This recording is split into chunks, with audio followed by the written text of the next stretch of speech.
पौधों के जो नामकरण है, नोमेनक्लेचर है, और पौधों की जो पहचान है वो कैसे करें। आप सभी जानते हैं, हम सभी जानते हैं कि हमारे सबके कोई न कोई नाम हैं। अगर हमारे किसी के नाम नहीं होते और सिर्फ हम सबको आदमी आदमी आदमी आदमी एक ही शब्द से कहते तो इतनी समस्या हो जाती कि ना कोई डॉक्यूमेंटेशन हो सकता था, ना कोई डॉक्यूमेंट होता था, ना हो सकता था, ना कोई पहचान होती। हम किसको बुलाते कैसे? तो इसी तरह नेचर में भी यही चीज़ हो जाएगी। अगर हम सबको पौधा पौधा पौधा पौधा कहें तो हम पहचानेंगे कैसे? फिर तो हर कोई पौधा है। तो इस पहचान को, जैसे हमारी एक व्यक्तिगत पहचान को निश्चित करने के लिए हमारे खास कुछ नाम हैं, इसी तरह पौधों के भी खास नाम हैं। और ये नाम पौधों को उनकी जाति के हिसाब से दिए जाते हैं। जैसे हमारी जातियां हैं, हमारे आदमी के भी मजहब हैं, आदमी की जातियां हैं, इस तरह पौधों की भी जातियां हैं, उनके भी ग्रुप हैं। जैसे हमने शुरू में ही पढ़ लिया था, हमने ग्रुप बनाए हैं पौधों के। तो उन ग्रुप को जो पौधों को विभाजित किया है, उन ग्रुप को अब हम एक और आगे बढ़ाते और विशेष नाम देंगे। उस ग्रुप को हम कहेंगे फैमिली, कुल। तो फैमिली इनकी वर्गीकृत की, यानी जो समानता असमानता के हिसाब से ग्रुप बनाए गए हैं, उनको हम कहेंगे ये पौधों की एक फैमिली है, ये पौधों की दूसरी फैमिली है, ये पौधों की तीसरी फैमिली है। तो फैमिलियों में पौधे रखे गए और फिर उनको नामकरण दिया, क्योंकि अगर नाम नहीं होते तो पौधे की पहचान मुश्किल हो जाती। और नामकरण किसने शुरू किया? अब नामकरण की जरूरत भी क्यों थी? क्योंकि हर भाषा में और हर जगह पर नाम बदल जाता है। प्याज का ही लें, कोई प्याज को अंग्रेजी वाले ऑनियन कह रहे हैं, कोई उसको प्याज कह रहे हैं, कोई कांदा कह रहे हैं, कोई बसर कह रहे हैं, कोई मूली कह रहे हैं, कोई उसका गंठी कह रहे हैं। तो हर जगह जाते नाम अलग हो गया। तो अगर हम एक दूसरे देश में या दूसरे समाज में या दूसरी जगह पे जाएंगे तो उस चीज़ को क्या नाम से हम पुकारेंगे, वो समझेगा ही नहीं। तो एक समस्या रहती। तो इस समस्या का निराकरण कैसे किया जाए, उसका एक ही तरीका है कि उसका एक ऐसा नाम रखा जाए, एक चीज़ का सारी दुनिया एक ही नाम माने, तो समस्या का हल हो जाएगा। कि भाई आम का सारी दुनिया में कोई एक नाम रख देते हैं, हम जब दूसरे देश में जाएंगे तो उसका ये नाम ही लेंगे, तो वो दूसरा देश वाला भी पहचान जाएगा कि किसका क्या नाम लिया जा रहा है। तो ये जो सोच हुआ, ये सोच सबसे पहले हमको दी एक वैज्ञानिक हुए थे, एक स्वीडिश वैज्ञानिक हुए थे, कार्ल लिनियस ने। और उन्होंने 1753 में एक बुक लिखी, अपनी बड़ी अच्छी बुक लिखी, और उस स्पीशीज का नाम था स्पीशीज प्लांटेरम। उस बुक में उन्होंने एक नोमेनक्लेचर पद्धति दी, एक नामकरण का एक तरीका सुझाया। उस नामकरण के तरीके को, उस पद्धति को कहते हैं द्विनाम पद्धति, बाइनोमियल नोमेनक्लेचर। बाइनोमियल नोमेनक्लेचर क्या है कि हर जीव का, चाहे वो जानवर एनिमल हो चाहे प्लांट हो, उसका दो शब्दों में नाम दिया जाए। जो पहला शब्द है वो उसके वंश का नाम होगा, यानी जेनेरिक नेम, जीनस। और जो दूसरा शब्द होगा वो उसकी स्पीशीज का नाम होगा, यानी स्पेसिफिक नेम। तो जैसे आम है तो आम को उन्होंने नाम दिया जैसे मैंगीफेरा इंडिका। तो ये जो मैंगीफेरा शब्द है, ये मैंगीफेरा शब्द हुआ, ये इसका वंश है, ये इसका जेनेरिक नाम है, जीनस है। और इंडिका हुआ, ये इसकी स्पीशीज का, प्रजाति का नाम है। तो पहले जीनस का नाम लिखा जाएगा, वंश का नाम लिखा जाएगा, उसके बाद उसकी प्रजाति का नाम लिखा जाएगा, ये क्रम रहेगा। और जब अगर इंग्लिश में इसको लिखेंगे तो पहला लेटर बड़ा आएगा, जीनस का नाम बड़ा आएगा। जैसे मैंगीफेरा तो एम कैपिटल अक्षर आएगा, फिर सारे छोटे, स्पीशीज छोटा आएगा, वो स्मॉल लेटर आएगा। और अगर इसे हाथ से लिखेंगे तो अंडरलाइन करेंगे वे, और अगर प्रिंट में आएगा तो इटैलिक्स करेंगे। तो ये जो द्विनाम पद्धति के नाम थे, इनको लैटिन नेम या इनको इंटरनेशनल नेम या इनको साइंटिफिक नेम कहते हैं। और चूंकि दो शब्द यूज हो रहे हैं, बाइनरी सिस्टम है, इसमें दो शब्दों को यूज किया है पूरे नाम को करने के लिए, तो दो शब्दों का होने की वजह से इसको दिया बाइनोमियल नोमेनक्लेचर। बाई का मतलब टू, दो शब्द हैं इसमें। यह सिस्टम दिया लिनियस ने, सबसे पहले सुझाया। यह पद्धति एनिमल और प्लांट सभी के नामों में ये यूज की जाती है। और ये जो नाम आ रहे हैं, वैज्ञानिक नाम आ रहे हैं, ये है लैटिन भाषा में, सारी दुनिया में मान्य है, सब इनको मानते हैं। तो पौधों के जो भी नाम हैं, एनिमल के जो भी नाम हैं, ये द्विनाम पद्धति में आ गए हैं। तो हमें द्विनाम पद्धति का भी जानकारी हमें रखनी चाहिए। और लोकल नाम भी अपने आप में इंपॉर्टेंट है, अंग्रेजी नाम भी अपने आप में इंपॉर्टेंट है, वो तो हमको सीखना ही चाहिए।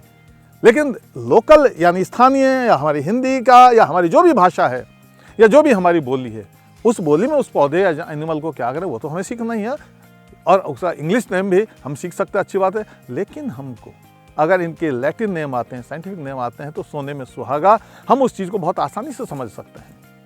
जैसे अगर हम कुछ पौधों के नाम लें लैटिन भाषा में, नीम है, नीम को अजाडिरेक्टा इंडिका कहा गया है। अजाडिरेक्टा वंश है, इंडिका स्पीशीज है। आपका खजूर फिनिक्स सिल्वेस्ट्रिस, फिनिक्स इसका वंश का नाम है, जीनस का नाम है, और सिल्वेस्ट्रिस इसकी स्पीशीज का नाम है। धौक, हमारे चारों तो बहुत धौक के जंगल हैं। अगर धौक को लें तो एनागैसिस पेंडुला, एनागैसिस वंश का नाम है, पेंडुला इसकी प्रजाति का नाम है। अगर हम बांस का नाम लें तो डेंड्रोकैलामस स्ट्रिक्टस, जो हमारे राजस्थान में बांस मिलता है, डेंड्रोकैलामस स्ट्रिक्टस लैटिन नाम है या वैज्ञानिक नाम है। तो डेंड्रोकैलामस इसका जीनस या वंश का नाम है, स्ट्रिक्टस इसकी प्रजाति या स्पीशीज का नाम है।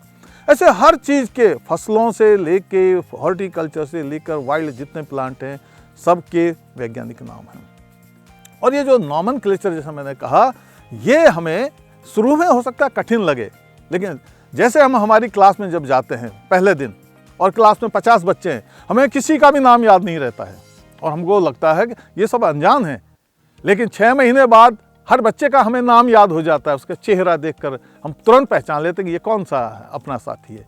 इसी तरह शुरू में हर पौधा आपको एक जैसा दिखेगा, लेकिन सबकी जातियां अलग हैं। सारे धौक एक जैसे हैं, इसलिए एनागैसिस पेंडुला है, वो चाहे कहीं भी उग रहे हों, उनकी पत्तियां एक जैसी हैं, उनके तने एक जैसे हैं, उनकी ऊंचाई एक जैसी है, उनका उगने का तरीका एक जैसा है, उनके फल फूल एक जैसे हैं, क्योंकि वो सिमिलर हैं। जैसा हमने शुरू में कहा था, सिमिलरिटी और डिससिमिलरिटी के हिसाब से वो एक ही फैमिली में, वो एक ही जाति के हैं, इसलिए उनका एक ही नाम होगा। सारे बरगद, चाहे वो उड़ीसा में उग रहा हो, चाहे राजस्थान में उग रहा हो, कहीं भी उग रहा हो, वो एक जैसे हैं सारे, इसलिए सारे के सारे बरगद कहलाएंगे। उनका वैज्ञानिक नाम भी सारी दुनिया में एक जैसा होगा, क्योंकि सिमिलरिटी है सब में। तो इस तरह ये सिमिलरिटी और डिससिमिलरिटी के हिसाब से हमको इन पौधों को नाम को सीखना चाहिए। तो जिस तरह 50 बच्चों के नाम हमें आरंभ में कठिन लग रहे थे, हमें बहुत सहज हो गए, इसी तरह शुरुआत में जब आप जंगल में जाएंगे या सीखेंगे, आपको नाम कठिन लगेंगे, लेकिन ये उसी तरह से आसान हो जाएंगे जैसे आपने 3-4 महीने बाद क्लास के बच्चों के नाम आपके लिए आसान हो गए थे। उनका एक पर्टिकुलर मीनिंग भी है। अगर उन नाम का मीनिंग आप समझने लग जाएंगे तो आप और भी आसानी से याद रख सकते हैं। जैसे आप नीम का नाम देखिए, नीम का नाम है अजाडिरेक्टा इंडिका। ये नाम क्यों पड़ा? पूरा एक विज्ञान है, नामकरण विज्ञान, जिसको टाइमोलॉजी कहते हैं। इसका नाम इसलिए पड़ा कि इसका जो पर्शियन जब आए इंडिया में, तो पर्शियन ट्रेडर्स ने भारत में देखा ये नीम यहाँ उग रहा है, तो उन्होंने पर्शियन का बड़ा आज़ाद दरख्त है, आज़ाद दरख्त। आज़ाद का मतलब बिल्कुल फ्रीली, और दरख्त का मतलब है ट्री। और जब अंग्रेज आए, उन्होंने भी उनसे पूछा, वो भी ट्रेडर बन के आए थे, कि ये कौन सा है, तो पर्शियन का ये तो आज़ाद दरख्त है। तो जब अंग्रेजों ने उसकी स्पेलिंग लिखी तो आज़ाद दरख्त लिखना आज़ाद रक्त ही लिख पाया, और बोलते भी आज़ाद रक्त, तो बस अजाडिरेक्टा बन गया। और चूंकि इंडिया का नेटिव है, इसलिए शब्द लग गया इंडिका। तो इस तरह एटाइमोलॉजी, एटाइमोलॉजी के मतलब ऐसा ही नाम क्यों हुआ, तो थोड़ा एटाइमोलॉजी को आप जान लेंगे तो पौधों को, आप जानवरों के नामों को आप बहुत आराम से याद रख सकते हैं। और ये जो बताया मैंने कि फैमिली का जो ग्रुप बनाया है कि एक जैसे पौधे एक फैमिली में है। आज जैसे बरगद, बरगद का नाम है फाइकस बंगालेंसिस, पीपल का नाम है फाइकस रिलीजियोसा, गूलर का नाम है फाइकस ग्लोमरेटा। तो सबका आगे फाइकस फाइकस जो, तो सबका जीनस एक है, सबका वंश एक है। इसका मतलब इनका पूर्वज एक है, लेकिन जाति अलग अलग है। तो ये सारे फाइकस क्योंकि एक जीनस से बने हैं, एक जीनस से संबंधित हैं, तो ये सारे एक ही साथ एक ही फैमिली में जाएंगे। इनकी फैमिली मोरेसी। तो जो मोरेसी फैमिली है, उस मोरेसी फैमिली में जितने भी पौधे होंगे, चाहे वो किसी भी वंश के हो, उनमें सिमिलरिटी होंगी, क्योंकि बहुत सारी सिमिलरिटी इसलिए तो एक फैमिली में, जैसे बहुत सारी हमारी जो घास है, आपका जौ, गेहूँ, बाजरा, मक्का, बांस और जिसको पशु चंदे घास, ये सारे एक ही फैमिली में, पोएसी फैमिली में है। पोएसी फैमिली में क्यों है? क्योंकि सब में सिमिलरिटी है, सब में बहुत सारी समानताएं हैं। ऐसे ही आपका टमाटर है, बैंगन है, धतूरा है, इनके पत्तियों में सिमिलरिटी है, फल में सिमिलरिटी है, फूल में सिमिलरिटी है, बीज में सिमिलरिटी है। आप धतूरे और मिर्ची और टमाटर को देखिए, इनके फल के ऊपर देखिए, आपको 5 पत्तियां सिर्फ फल पे चिपकी हुई दिखाई देंगी। ये उसका फूल का बाह्य दल है, फूल का हिस्सा है जो फल पे चिपका रह गया। सब में है, तो ये सारे में, सब में ये कैरेक्टर कॉमन है। इसके बीज को आप निकाल के देखिए, सबका बीज चपटा है जैसे कि किडनी जैसी शेप हो। सबकी पत्ती को देखिए, पत्ती के बीच में मध्य सिरा होती है, मध्य सिरा के दोनों तरफ के जो आधे आधे हिस्से अनइक्वल हैं, असमान है। सबकी पत्तियों में यही कैरेक्टर है। तो देखिए सब में कैरेक्टर सेम है, इसलिए सारे एक फैमिली में हैं। तो आपको पौधों को पहचान करने के लिए सबसे जरूरी आप उसकी फैमिली में जाएं। और ये फैमिली किसने बनाई? ये 2 बहुत बड़े वैज्ञानिक हुए हैं दुनिया में, ब्रिटिश वैज्ञानिक थे, बेंथम और हुकर। बेंथम और हुकर ने एक वर्गीकरण की पद्धति दी जो हमने फर्स्ट मॉड्यूल में बताया था। सिमिलरिटी और डिसिमिलरिटी के हिसाब से पौधों के वर्ग बनाए हैं। उन्होंने उन वर्गों में बांटा है, उन वर्गों को नाम दिया उन्होंने फैमिली। कुल 202 फैमिलियों में, सारे पौधों को 202 फैमिलियों में बांट दिया उन्होंने। तो अगर आप साबुत 202 फैमिली बहुत मुश्किल है शुरू में याद करना, लेकिन हम मुख्य मुख्य फैमिली तो याद कर सकते हैं। मुख्य जो फैमिली हैं अपने राजस्थान की, हमारे आसपास की, बैंगन और टमाटर वाली फैमिली सोलेनेसी, इसके हम कुछ गुणों को याद कर लें। आपका बरगद पीपल की फैमिली मोरेसी, उसको हमको याद कर लें। सरसों मूली, इनकी फैमिली जिसको हम कहते हैं ब्रेसिकेसी, इसमें गोभी आती है, इसकी फैमिली के हम गुण याद कर लें। इसी तरह आपका खजूर की जो फैमिली है एरिकेसी, जिसको पामी भी कहते हैं, पामकूद, उनको हम याद कर लें। इसी तरह आपका कॉम्ब्रिटेसी फैमिली जिसमें धौक आता है। इस तरह आपके दाल के जो पौधे हैं उसका, उस फैमिली का नाम है फैबेसी। सारी दालों वाले पौधों की बनावट को देखिए आप, उसमें आपका मूंग, मोठ, शीशम, पलाश, उसमें करंज, सब उसमें आ जाएंगे। सबके फूलों को आप देखिए, सबके फूलों की एक जैसी शक्ल है, जैसे कि तितली जैसा हो। सबकी पत्तियां देखिए पिन्नेटली कंपाउंड हैं। सबकी पत्तियों का डंठल देखिए नीचे से फूला हुआ है। सब में वही कैरेक्टर है, तो सब में सेम कैरेक्टर है, इसलिए सारों की एक फैमिली में आ गए।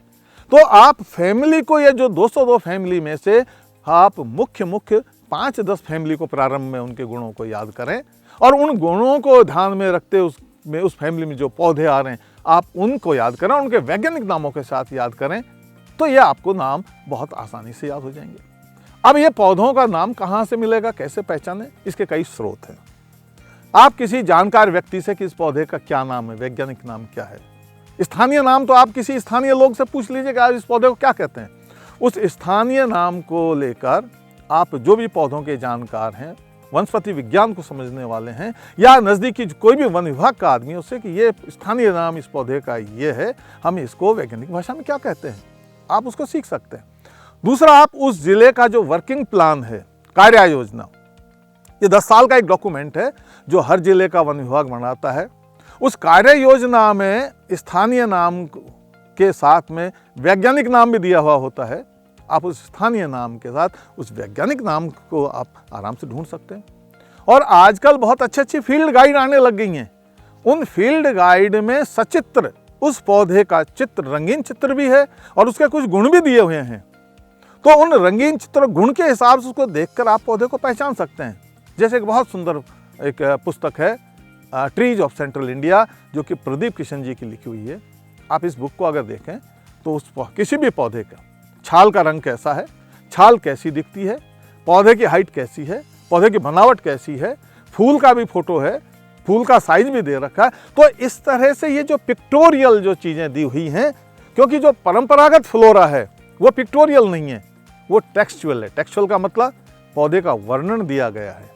लेकिन आजकल जो आ रही हैं गाइड, ये पिक्टोरियल हैं, इनमें चित्र दिए गए हैं। तो उन चित्रों की मदद से भी आप पौधों के नामों को, पहचान को जान सकते हैं। और कुछ भी नहीं अगर संभव हो रहा हो, उस पौधे का एक फ़ोटो खींचिए और फ़ोटो खींच के आप व्हाट्सएप में बहुत सारे ऐसे ग्रुप हैं, उस ग्रुप में उस फोटो को आप अपलोड कर दीजिए और आपको थोड़ी देर में ही उस पौधे का वैज्ञानिक नाम, उसका स्थानीय नाम और उसके बारे में बहुत सारी जानकारी आपको आपके साथियों से मिल जाती है। इस तरह से हम हमारे आसपास के जो पौधे हैं उनके नाम को जान सकते हैं।